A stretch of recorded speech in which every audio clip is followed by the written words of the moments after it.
Thank you for tuning in to Art at Home again. I'm Louise Flax. Today we are going to draw a piece of popcorn.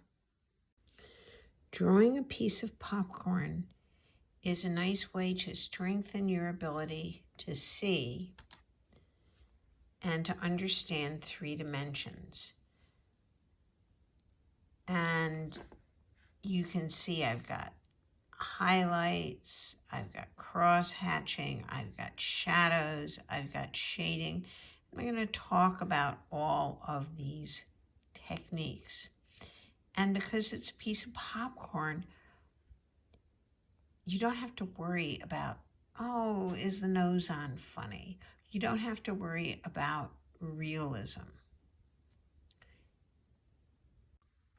I'm going to start drawing my popcorn now.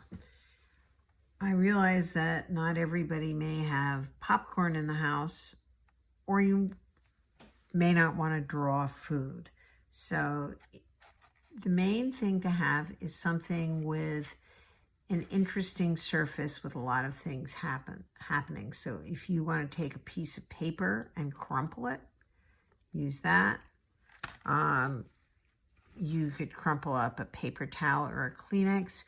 You want something with a lot of interesting shapes going on, and you want something 3-dimensional. So I'm going to use this piece of popcorn. Now,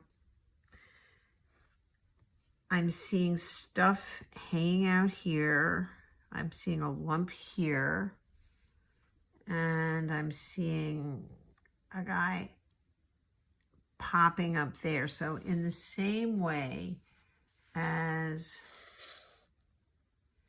when we do the grid enlargement, I want to make sure that this demonstration is going to fit on my screen. So I'm making my lines here.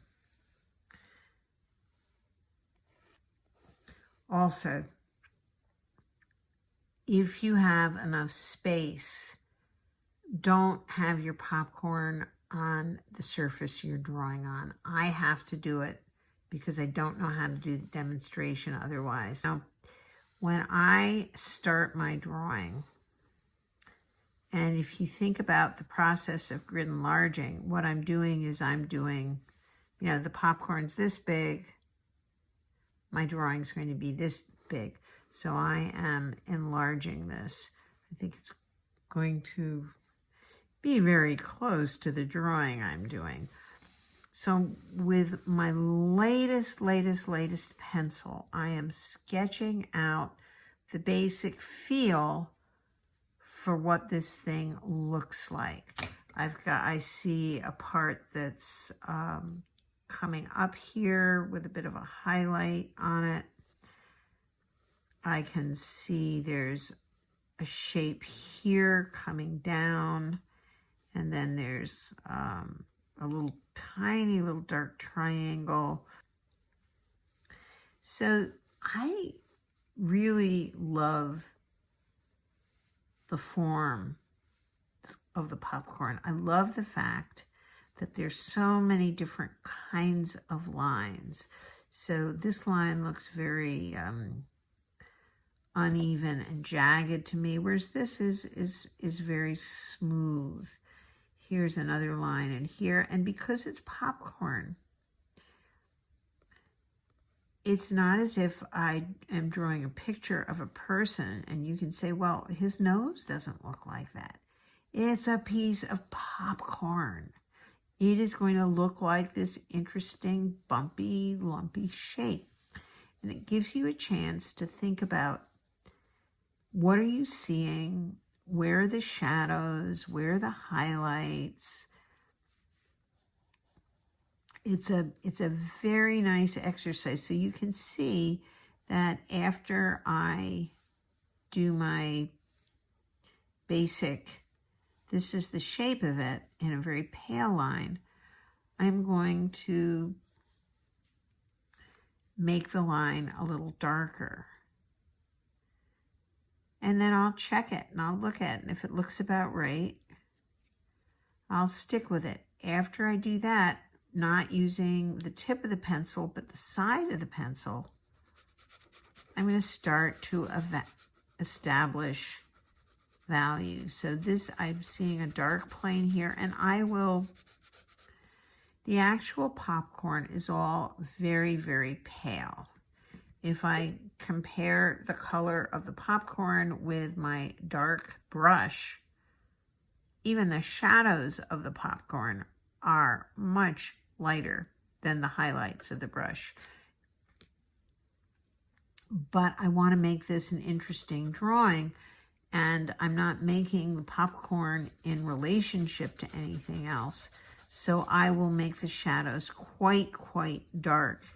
I'm making this drawing not in relation to what it looks like in the world ultimately, but what it looks like on my page, what it can teach me. So I'm going to establish all the shadows. After I establish shadows, I will blend them.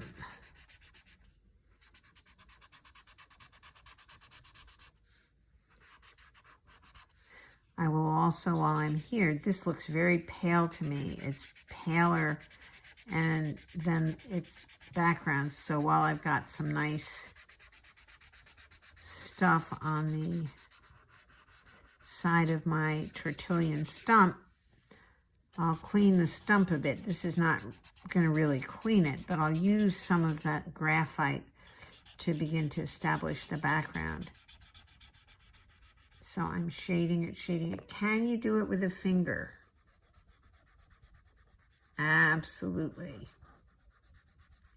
You end up with less precision and dirty hands, but you can definitely do it with a finger. So I don't want you to feel, and you can also smush together. If you get a heavy piece of paper wet and roll it, you can make your own tortillon stump. They're not as good, but you definitely can make them.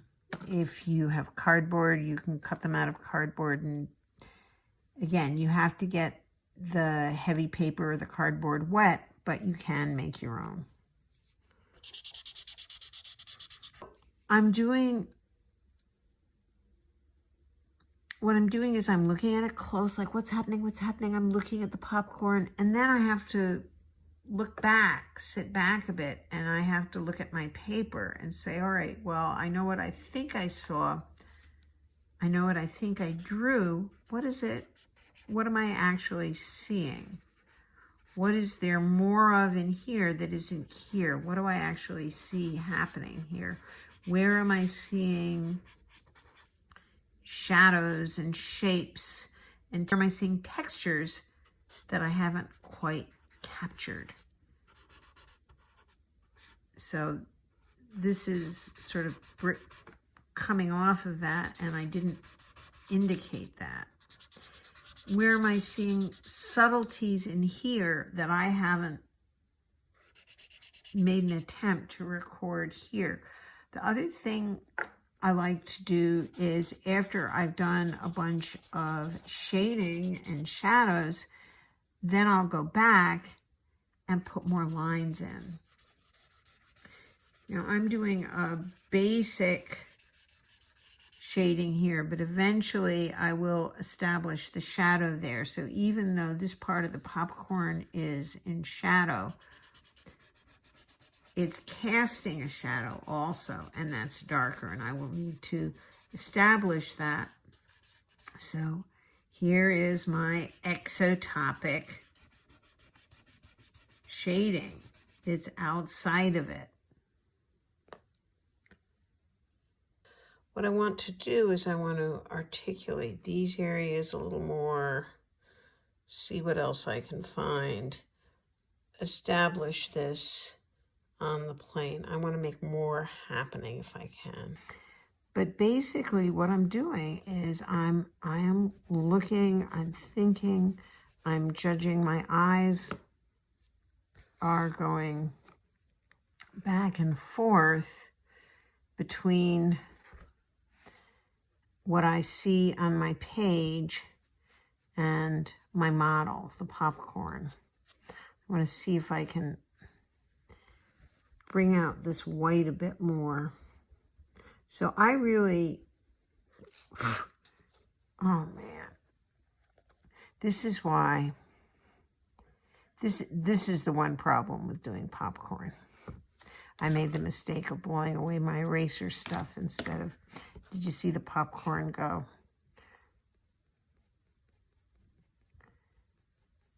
So I'm using a little bit of something outside